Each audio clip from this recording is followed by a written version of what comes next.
આજે આપણે આ વિડીયોમાં નવી રાષ્ટ્રીય શિક્ષણ નીતિ 2020ના જે મહત્વના મુદ્દાઓ છે તેના પર પ્રકાશ પાડીશું, તેમજ એક્ઝામમાં પૂછાઈ શકે તેવા પ્રશ્નો અને તેના જવાબો જોઈશું.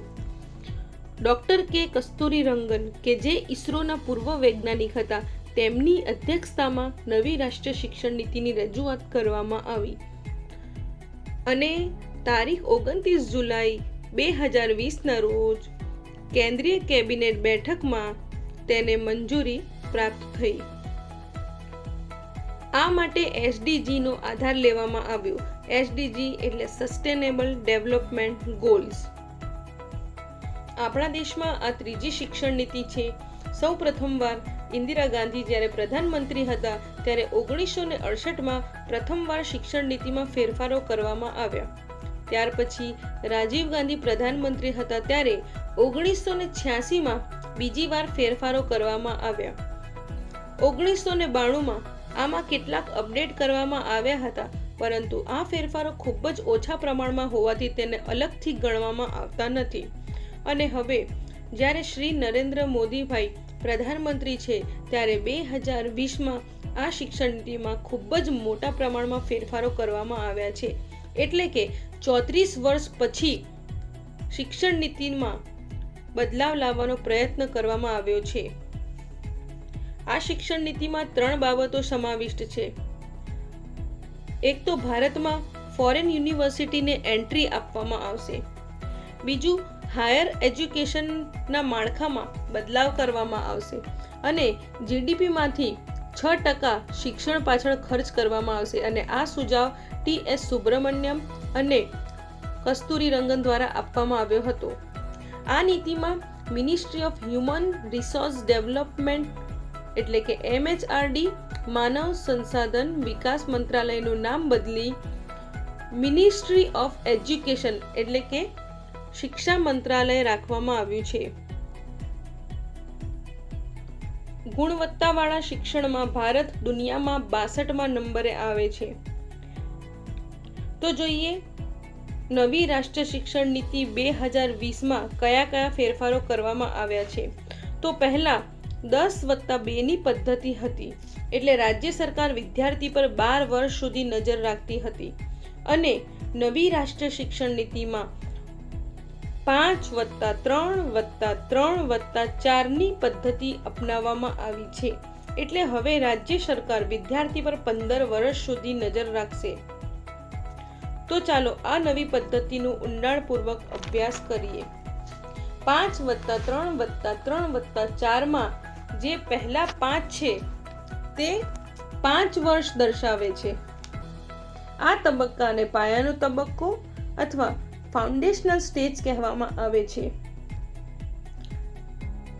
અહીં 5 વર્ષ એટલે પ્રથમ 3 વર્ષ ECCE આંગણવાડી કે પ્રી સ્કૂલના હશે અને બીજા 2 વર્ષ ધોરણ 1 અને ધોરણ 2 માટેના હશે. બાળક 3 વર્ષનું થાય તો તેને શાળામાં મૂકવામાં આવશે. બાળકને ભણવાનું નહીં રહે. બાળક માત્ર પ્રવૃત્તિઓ અને રમતગમત કરશે. આ 5 વર્ષમાં પરીક્ષા લેવામાં નહીં આવે. 5+3+3+4માં બીજા 3 વર્ષ દર્શાવે છે. આ તબક્કાને પ્રારંભિક તબક્કો અથવા પ્રી પેરેટરી સ્ટેજ કહેવામાં આવે છે. 3 વર્ષ એટલે ધોરણ 3, 4 અને 5. આ 3 વર્ષમાં બાળકે રમતા રમતા અને પ્રવૃત્તિઓ સાથે અભ્યાસ કરવાનું રહેશે. ધોરણ 3 થી પરીક્ષાની શરૂઆત થશે. ધોરણ 5 સુધી બાળકોને માતૃભાષામાં શિક્ષણ આપવામાં આવશે. જે વાલી ઈચ્છે તો તેને ઇંગ્લિશ મીડિયમમાં પણ ભણાવી શકશે. 5+3+3+4માં ત્રીજા 3 વર્ષ દર્શાવે છે. આ તબક્કાને મધ્ય તબક્કો અથવા મિડલ સ્ટેજ કહેવામાં આવે છે. 3 વર્ષ એટલે ધોરણ 6, 7 અને 8.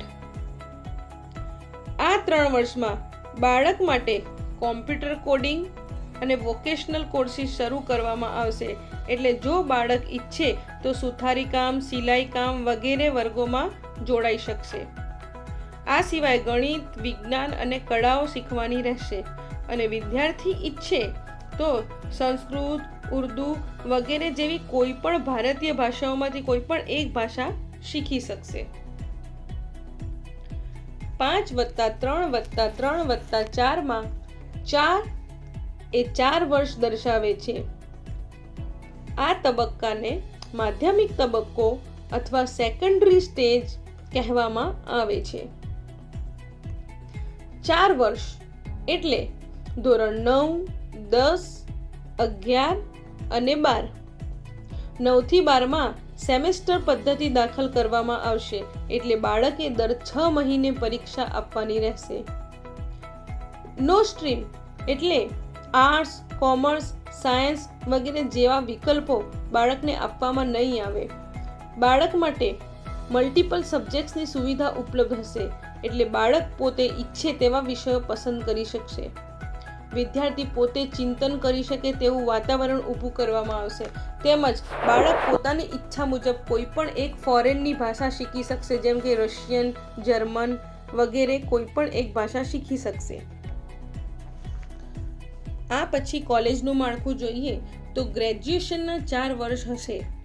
વિદ્યાર્થી પ્રથમ વર્ષ પાસ કરે તો તેને સર્ટિફિકેટ આપવામાં આવશે. બીજું વર્ષ પાસ કરે તો ડિપ્લોમાનું પ્રમાણપત્ર આપવામાં આવશે. ત્રીજું વર્ષ પાસ કરે તો ડિગ્રીનું પ્રમાણપત્ર આપવામાં આવશે. 3 વર્ષ પછી વિદ્યાર્થી નોકરી માટે લાયક ગણાશે અને જો બાળક ઈચ્છે તો ચોથું વર્ષ કોઈ પણ વિષય પર રિસર્ચ કરી શકશે. આમાં એક બાબત ખૂબ સારી છે, જો વિદ્યાર્થી કોઈ કારણસર અધવચ્ચે ભણવાનું છોડી દે તો વિદ્યાર્થીએ જ્યાંથી ભણવાનું છોડ્યું છે ત્યાંથી જ તે ફરીથી શરૂઆત કરી શકે છે. પોસ્ટ ગ્રેજ્યુએશન 1 અથવા 2 વર્ષનું હશે. બાળકે જો ગ્રેજ્યુએશનના 3 વર્ષ કર્યા હશે તો પોસ્ટ ગ્રેજ્યુએશનમાં 2 વર્ષ કરવું પડશે અને જો ગ્રેજ્યુએશનના 4 વર્ષ કર્યા હશે તો પોસ્ટ ગ્રેજ્યુએશન માત્ર 1 વર્ષનું જ કરવાનું રહેશે. એમફિલ કાઢી નાખવામાં આવશે અને પીએચડી પહેલાની જેમ જ 4 વર્ષનું રહેશે. નેશનલ એસેસમેન્ટ તરીકે પરખ એટલે કે performance assessment, review and analysis of knowledge for holistic development. પરખની રચના કરવામાં આવશે જે મૂલ્યાંકન માટે ધારાધોરણો નક્કી કરશે. સ્ટેટ અચીવમેન્ટ સર્વેને માર્ગદર્શન આપશે. નેશનલ અચીવમેન્ટ સર્વેનું સંચાલન કરશે તેમજ અધ્યયન નિષ્પત્તિઓની સિદ્ધિનું નિરીક્ષણ કરશે. ધોરણ 3, 5 અને 8 માં પરીક્ષા લેવામાં આવશે તેમજ ધોરણ 10 અને 12માની બોર્ડની પરીક્ષાઓ યથાવત રહેશે. હવે પ્રશ્નોત્તરી જોઈએ. એસડીજીનું પૂરું નામ લખો. Sustainable development goals. ECCEનું પૂરું નામ લખો. Early childhood care and education. NCPF ECEનું પૂરું નામ લખો. National curriculum pedagogical framework for early childhood education.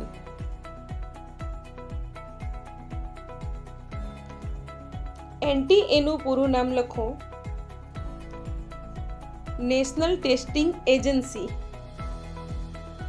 SSSAનું પૂરું નામ લખો. State school standards authority. SQAAFનું પૂરું નામ લખો. School quality assessment and accreditation framework. NHERCનું પૂરું નામ લખો. National higher education regulatory council. PSSBનું પૂરું નામ લખો. Professional standard setting body. SSSનું પૂરું નામ લખો. Single school stage. NPSTનું પૂરું નામ લખો. National professional standard for teachers. CWSNનું પૂરું નામ લખો. Child with special needs. પરખનું પૂરું નામ લખો. Performance assessment review and analysis of knowledge for holistic development. AECનું પૂરું નામ લખો. Adult education centre. કોના અધ્યક્ષસ્થાને નવી રાષ્ટ્રીય શિક્ષણ નીતિની રજૂઆત થઈ? ડૉક્ટર કે કસ્તુરીરંગન. કેટલા વર્ષ બાદ રાષ્ટ્રીય શિક્ષણ નીતિમાં બદલાવ લાવવાનો પ્રયત્ન થયો? 34 વર્ષ બાદ. નવી રાષ્ટ્રીય શિક્ષણ નીતિને ક્યારે મંજૂરી પ્રાપ્ત થઈ? 29 જુલાઈ 2020 કેન્દ્રીય કેબિનેટ બેઠકમાં. 3 થી 8 વયજૂથ કેટલા ભાગમાં વહેંચવામાં આવશે? તો 2 ભાગમાં. પહેલું ECCE 3 થી 6 વયજૂથ, બીજું ધોરણ 1 અને 2 6 થી 8 વયજૂથ. 5 વર્ષ સુધીના બાળકોને ક્યાં મોકલવામાં આવશે? પ્રીપેરેટરી ક્લાસ કે બાલવાટિકામાં. શાળા શિક્ષણ માટે નવીન શૈક્ષણિક માળખું કયું છે? 5+3+3+4. NCPF-ECEની રચના કોના દ્વારા કરવામાં આવી છે? NCERT. શાળા તત્પરતા મોડ્યુલ કોના દ્વારા તૈયાર કરવામાં આવ્યું છે? NCERT. ધોરણ 1 માટેનું શાળા તત્પરતા મોડ્યુલ કેટલા માસનું હોય છે? 3 માસનું. શાળા પરિસરને કેવું બનાવવામાં આવશે? Disabled friendly. શૈક્ષણિક કેલેન્ડરમાં શું ગોઠવવામાં આવશે? Bagless day. વ્યાપ વિશ્વ મૂલ્યાંકન કયા ધોરણમાં કરવામાં આવશે? તો ધોરણ 3, 5 અને 8માં. વિદ્યાર્થીઓની પ્રગતિને જાણવા શાનો ઉપયોગ થશે? A1 best software. સર્વગ્રાહી પ્રગતિ પત્રક એટલે કયું પત્રક? Holistic progress card. પ્રગતિ પત્રકમાં શાનો સમાવેશ થશે? સ્વમૂલ્યાંકન, સહપાઠી મૂલ્યાંકન તેમજ શિક્ષક મૂલ્યાંકનનો. રાજ્યો કેન્દ્રશાસિત પ્રદેશો દ્વારા કેટલી ભાષાઓ ભણાવવાનો નિર્ણય લઈ શકશે? 3 ભાષાઓ. કઈ ભાષાઓ શાળામાં વિકલ્પ તરીકે પ્રાપ્ત કરવામાં આવશે? તમામ ક્લાસિકલ ભાષાઓ. NAS દ્વારા શું કરવામાં આવશે? સમગ્ર સિસ્ટમનું હેલ્થ ચેકઅપ. BEdમાં શાના દ્વારા એડમિશન આપવામાં આવશે? નેશનલ ટેસ્ટિંગ એજન્સી દ્વારા. કોના વચ્ચે તાદાત્મ્ય કેળવી વિશિષ્ટ જરૂરિયાતવાળા બાળકો માટે સ્પેશિયલાઇઝેશન શરૂ કરવામાં આવશે? NCTE તથા RCI. SSSમાં શિક્ષકોને શાની તક આપવામાં આવશે? કરિયર ગ્રોથ, શૈક્ષણિક નેતૃત્વની. વર્ષ 2022 સુધી શું તૈયાર કરવામાં આવશે? NPST. શાળાઓમાં કોની નિમણૂક કરવામાં આવશે? કાઉન્સેલર્સની. જેન્ડર સેન્સિટિવિટી એ અભ્યાસક્રમનો કયો ભાગ હશે? આંતરિક ભાગ. કસ્તુરબા ગાંધી કન્યા વિદ્યાલયને કયા ધોરણ સુધી વિસ્તારવામાં આવશે?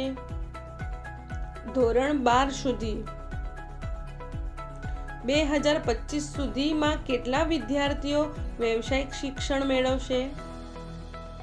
50%. જો તમને મારો વિડીયો ગમ્યો હોય અને આવા બીજા વિડીયો જોવા માંગતા હોય તો આ વિડીયોને લાઈક કરો અને સબસ્ક્રાઈબ કરો. ઇન્ડિયન સાઇન લેંગ્વેજ શીખવાડવા કોના દ્વારા મોડ્યુલ તૈયાર કરવામાં આવશે?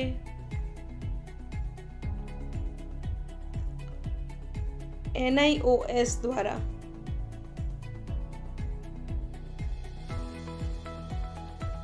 શાળામાં કેવું ક્લબ રચવામાં આવશે?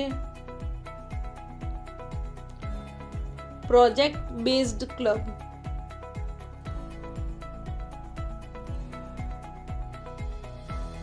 કયા ડિજિટલ પ્લેટફોર્મનું વિસ્તરણ કરવામાં આવશે? દીક્ષા અને સ્વયં.